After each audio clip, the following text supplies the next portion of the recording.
The hardest respect to earn is your own self-respect. Over the years, I've built several businesses that did multiple millions of dollars worth of revenue every year.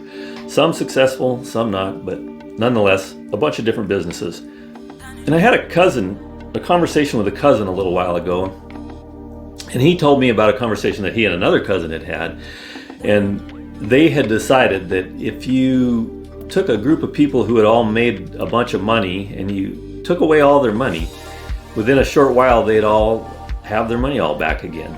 And he looked at me and he said, "You're one of those people." And that really made me think. I thought, what exactly makes me one of those people? And does it only have to do with making money? What I realized was that my results in business and my results in fitness and health were the result of my beliefs about myself. And that I hadn't always had the same beliefs as that I have now.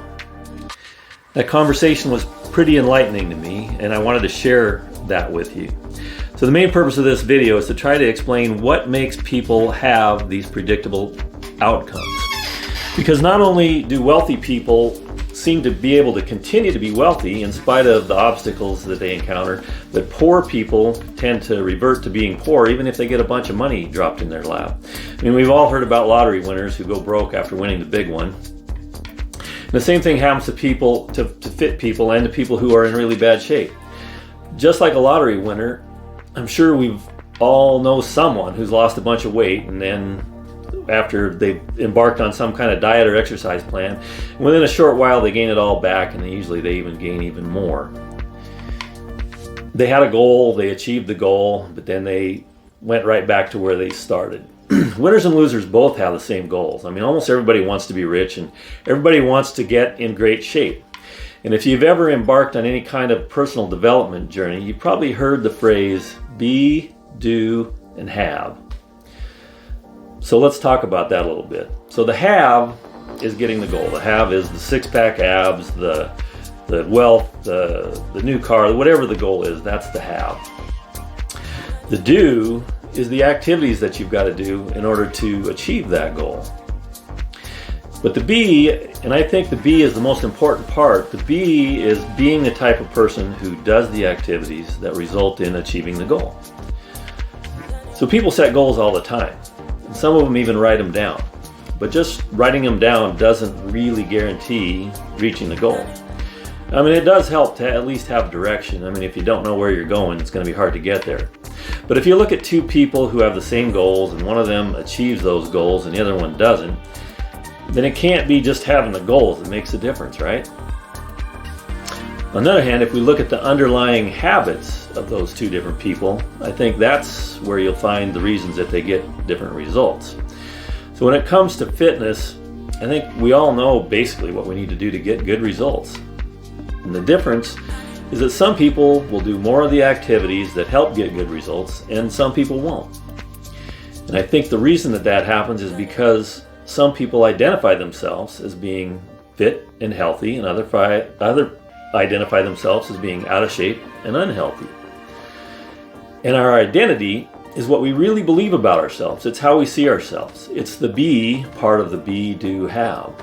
And it's that determines what decisions we're going to make and what activities we'll engage in consistently. If we believe we're a fit and healthy person, then we're going to make choices that are the kind of choices a fit and healthy person makes. And if we believe that we're the kind of person who's just going to be in bad shape their whole life, then we're going to make choices that are going to support that belief. So here's a hack that I've used that's helped me over the years, and I'm sure it can help you achieve your goals too. You can change what you believe about anything, including yourself.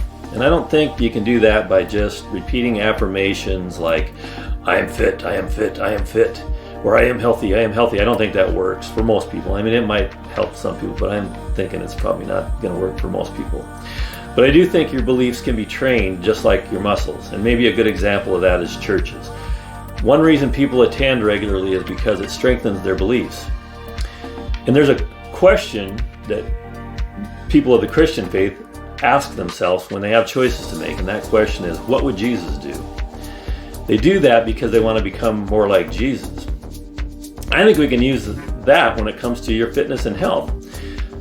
Because one of the goals of fitness and health are to become more like someone who's fit and healthy.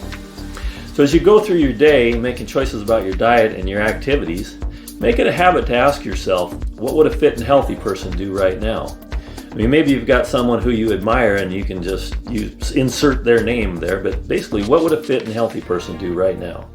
And over time, that little exercise kind of becomes automatic. You'll start making choices that are going to help you achieve your goals without even thinking about it.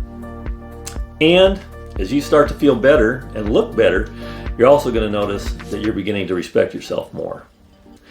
I hope that hack helps you achieve your fitness goals, and I hope it helps you identify yourself as the kind of person who lives their goals.